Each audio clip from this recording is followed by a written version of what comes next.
देखिए, आज की हमारी जो कहानी है, उस कहानी में जो व्यक्ति मरता है, इस कहानी में मरने वाले व्यक्ति का जब पोस्टमार्टम होता है, तो ये बात पता ही नहीं चल पाता कि इंसान का मृत्यु हुआ कैसे? आखिर वो मर्डर था, कत्ल था या फिर वो खुद सुसाइड किया या फिर ये एक नेचुरल मौत है? ये कहानी बड़ी उलझी हुई थी, पुलिस के लिए भी और तमाम जो लोगों ने कहानी सुना उसके लिए भी। कहानी के अंत तक बने रहिएगा। देखिए, आप चैनल पर नए तो चैनल को सब्सक्राइब कीजिए। मैं अक्सर क्राइम की कहानियाँ लाता रहता हूँ। तो देखिए, नमस्कार, मेरा नाम है विवेक सिंह और एक नई सच्ची घटना में आपका स्वागत करता हूँ। आज की हमारी जो कहानी है वो कहानी है राजस्थान की। राजस्थान में एक जगह है झालावाड़। इसे झालावाड़ के रहने वाले एक व्यक्ति थे जिसका नाम था चेतन प्रकाश गलाना। चेतन प्रकाश गलाना दरअसल इंटेलिजेंस ब्यूरो में आईबी के पद पे थे, आईबी ऑफिसर थे। वो दिल्ली में पोस्टेड थे। इनके जीवन में सब कुछ सही चल रहा था। इनकी जो पत्नी, इनकी जो माँ, परिवार, तमाम लोग रहते हैं वो राजस्थान के झालावाड़ में रहते हैं। ये अक्सर महीने में 1-2 छुट्टी लेकर वो अपने परिवार से मिलने आया करते। ये कहानी है 14 फरवरी साल 2018 की। उस दिन उनकी छुट्टी थी, वो परिवार से मिलने के लिए आते हैं दिल्ली से राजस्थान के झालावाड़। अब देखिए, सबसे पहले अपने माता पिता को कॉल करते हैं, माता पिता से मिलते हैं, माता पिता से मिल लेते हैं, तमाम जो बातचीत होती है वो करते हैं। माँ बाप से मिलने के बाद ये अपनी पत्नी को कॉल करते हैं और पत्नी जिनका नाम है अनीता। अनीता पेशेवर तौर पे वो प्राइमरी स्कूल की टीचर है, मतलब गवर्नमेंट प्राइमरी स्कूल में वो टीचर है। वो अपनी पत्नी को कॉल करते हैं और कहते हैं कि मैं 1 घंटे में यहाँ घर पहुंच जाऊंगा, तब तक तुम खाना वगैरह बना के रखना, जो तमाम चीजें वो रेडी रखना। वो ही बोलती है ठीक है। इसके बाद फोन कट जाता है। इसके साथ समय 6 बजे के लगभग में उन्होंने कॉल किया था। अब समय 6 से 7 और 7 से 8 बज जाता है। इधर जो अनीता थी वो अपने पति यानी कि चेतन का वेट कर रही थी। इंतजार खत्म नहीं होता, 8 बज जाता है।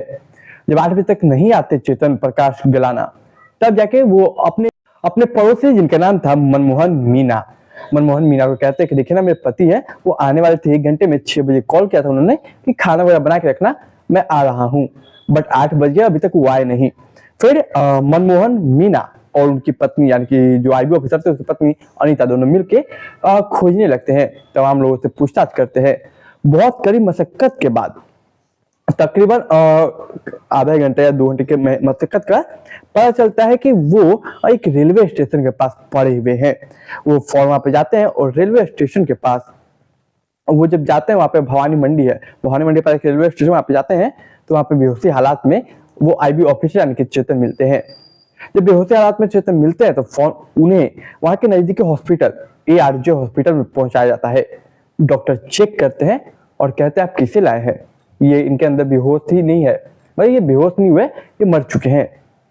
ये सुनते ही आंखों में आंसू आ गए अनीता के, और जो वो रिश्तेदार था मनमोहन मीना, वो भी शॉक हो जाता है। इसके बाद ये खबर उनके परिवार यानी कि आईबी ऑफिसर के माता पिता, तमाम रिश्तेदार को यहाँ पहुंचाया जाता है। मौका वारदात पे हॉस्पिटल में तमाम रिश्तेदार जुटते हैं, भीड़ लग जाता है।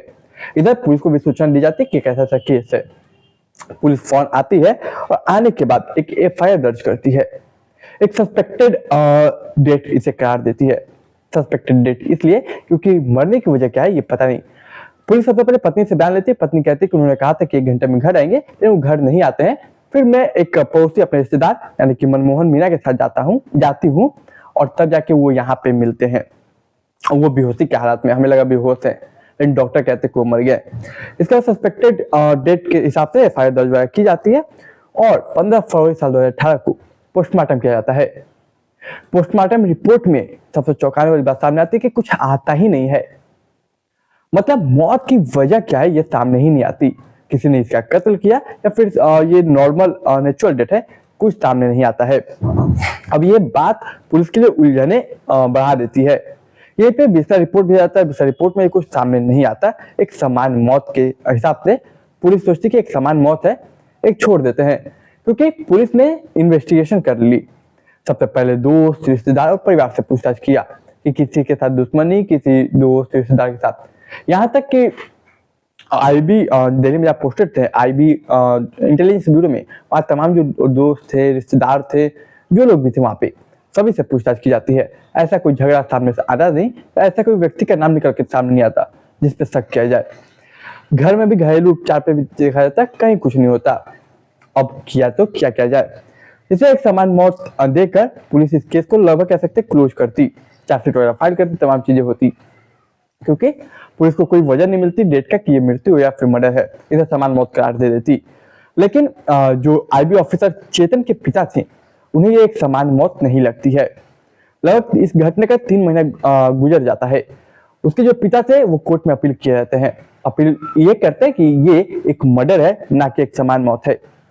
लगभग 3 महीनों के बाद कोर्ट ये मानती है और सभी पुलिस को आदेश देती है कि इस केस को एफआईआर फिर से दर्ज की जाए, री इन्वेस्टिगेशन की जाए, केस को फिर से खोला जाए। अब जब कोर्ट ने ये फैसला सुना दिया तो तमाम जाहिर सी बात है तमाम जो पुलिस वाले उन्हें ये काम करना था। वहां के एसपी थे आनंद शर्मा, वो एक टीम का गठित करते हैं जिसमें एडिशनल एसपी को रखते हैं, एडिशनल एसपी जिनका नाम झंगम सिंह राठौर था, प्लस एक थाने के एसएचओ, एसआई और पोस्ट कांस्टेबल को इस केस में इन्वॉल्व करके एक टीम बनाते हैं। जब इन टीम बनाते टीम का गठन होता तब जाके इनका एक ही लक्ष्य होता कि इस केस को कैसे सॉर्ट आउट करना है। उस समय तो उन्होंने एक समान मौत के तौर पे इस केस को बंद कर दिया, लेकिन अब कोर्ट का आदेश है कि एक समान मौत इस पर इन्वेस्टिगेशन री इन्वेस्टिगेट किया जाए। तो अब मुझे हम लोगों को करना होगा। और सबसे पहले दिक्कत की आखिर वो पहले जो इन्वेस्टिगेशन टीम थी उन्होंने क्या गलती की वो चेक करना होगा ताकि हम वो गलती ना करे। तमाम मुखबिरों को एक्टिव किया जाता है। पुलिस तमाम लोगों से फिर से पूछताछ करती है। ये जो नई टीम थी सबसे पहले रिश्तेदार घर में पूछताछ करते, किसी के साथ कोई लड़ाई झगड़ा कुछ सामने नहीं आता। घर में भी पूछताछ की जाती, माँ बाप से कुछ सामने नहीं आता। इसके बाद पड़ोसियों से पूछताछ की जाती है। पड़ोसी वाले एक चीज बताते हैं, पड़ोसी वाले बताते हैं कि ऐसे तो इन लोगों के बीच कभी लड़ाई नहीं होती, लेकिन उनका जो छोटा बेटा है, आईबी ऑफिसर का छोटा बेटा, उसको लेके कई बार हमने सुना है तो उसके छोटे बेटे को लेके कई बार ये बहस होती है पत्नी और उनकी उसके बीच। तो छोटा बेटा उसका नहीं है और डीएनए टेस्ट करवाने के लिए कई बार चेतन ने अपनी पत्नी को कहा है। इसके बाद जो आईबी ऑफिसर जहाँ पे पोस्टेड थे दिल्ली में, तमाम जो कलीग्स थे उनके ऑफिस के, सभी से इन्वेस्टिगेट किया जाता, सभी से पूछताछ किया जाता। वहां से कुछ सामने नहीं आता। लेकिन जो पड़ोसियों से पुलिस ने सुना, अब पुलिस अपनी 3 थ्योरी बनाती है। 3 थ्योरी के हिसाब से पहला कि ये व्यक्ति जो है वो हार्ट अटैक से मरा होगा, दूसरा कि घरेलू जो झगड़ा होता है उसके वजह से वो परेशान हो होगा इसलिए उसने सुसाइड कर लिया होगा, और तीसरा कि एक क्लियर कट मर्डर है। लेकिन सवाल ये कि कहीं से कुछ सबूत मिल ही नहीं रहा है कि कोई मर्डर करार दें। अब तक ये समान मौत लग रहा है। बस एक ही बात खटक रही है जो पड़ोसियों ने कही थी कि इसका बीवी और उसके पीछे एक बात को लेकर लड़ाई होता था कि बीवी को कहता था छोटे बेटे को लेकर कि डीएनए टेस्ट करवाने के लिए। अब जब पुलिस फिर पत्नी के पास जाती है, पत्नी से पूछताछ करती है कि हमें ये सुनने को मिला कि आपका और आपके पति के बीच छोटे बेटे को लेकर कुछ कहास नहीं होती, कुछ डीएनए टेस्ट को लेकर, क्या बात इसमें कितनी सच्चाई है।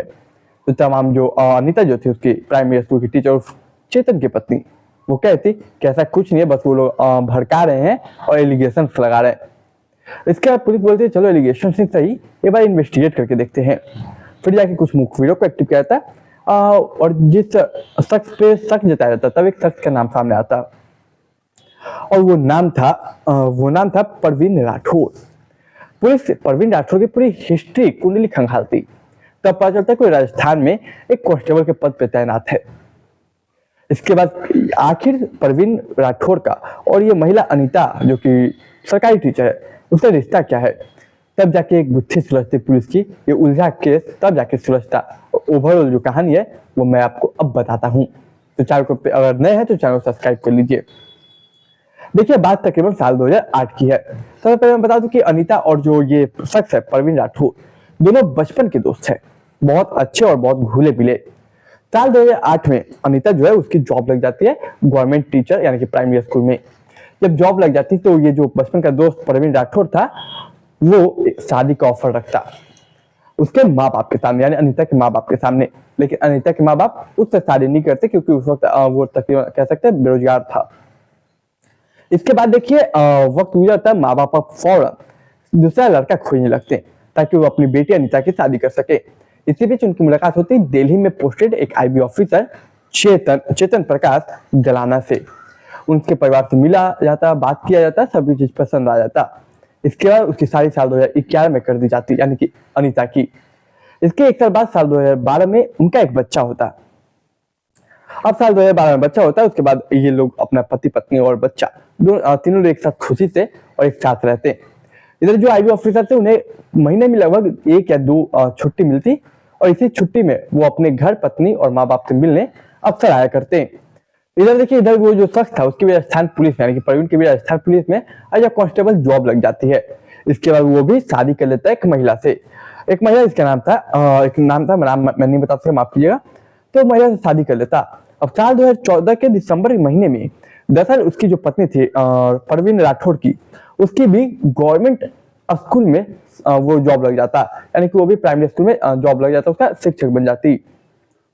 अब होता क्या है कि उसको ज्वाइनिंग करना था उसकी पत्नी को, तो अपनी पत्नी को ज्वाइनिंग करवाने के लिए वह एक स्कूल, एक विद्यालय पहुंचता। जब वो अपनी पत्नी को ज्वाइनिंग करवाने के लिए और कहाँ पे स्कूल ये सब दिखाने के लिए पहुंचता, तो वहां पे उसे एक लड़की दिखती। वो लड़की थी अनीता, यानी महिला अनीता थी। वो देखता तो शौक हो जाता। दरअसल परवीन राठौर की पत्नी का जहाँ पे पोस्टिंग हुआ, जहाँ पे जॉब लगा जिस स्कूल में, उसी स्कूल में उसकी बचपन की दोस्त अनीता भी पढ़ाती थी।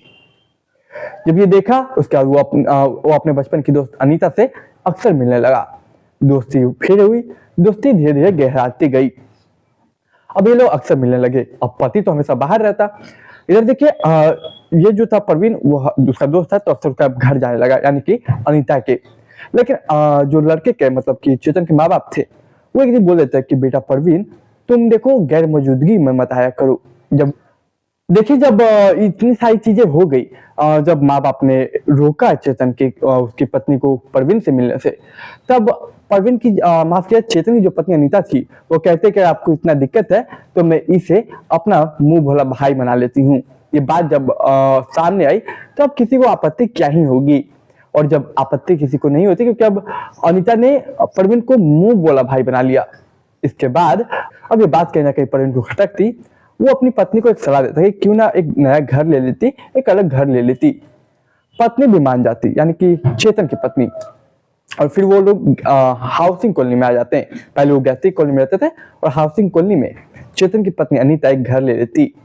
अब ये अक्सर अपनी पत्नी के माफ किया, अपने दोस्त के यहाँ पहुंचने लगता। अब हाउसिंग कॉलोनी में देखने वाला कोई नहीं है, अनीता के घर में कौन आ रहा है कौन नहीं। अब अक्सर वो अपनी बचपन की दोस्त से या फिर लवर कहिए, उससे वो मिलने लगता। और देखिए, होता क्या है कि कहीं ना कहीं बात की भनक लग जाती है आईबी ऑफिसर चेतन को। दरअसल चेतन के माँ बाप कहते हैं कि जब तुम नहीं रहते, तो एक शख्स है जो कि परवीन राठौर है, वो आता है। लेकिन वो इस बात को इग्नोर करता। साल 2017 में होता क्या है कि साल 2017 में तकरीबन उनका एक बच्चा होता है, चेतन और अनीता का। जब चेतन और अनीता का बच्चा होता है, थोड़ा सा बड़ा होता है, थोड़ा सा, तो उसके जो हरकतें थी, उसके जो आंखें थी, उसकी जो आईब्रोज थे, उसके तमाम जो बॉडी का कह सकते हैं जो स्ट्रक्चर था, वो स्ट्रक्चर चेतन से मैच नहीं कर रहा था।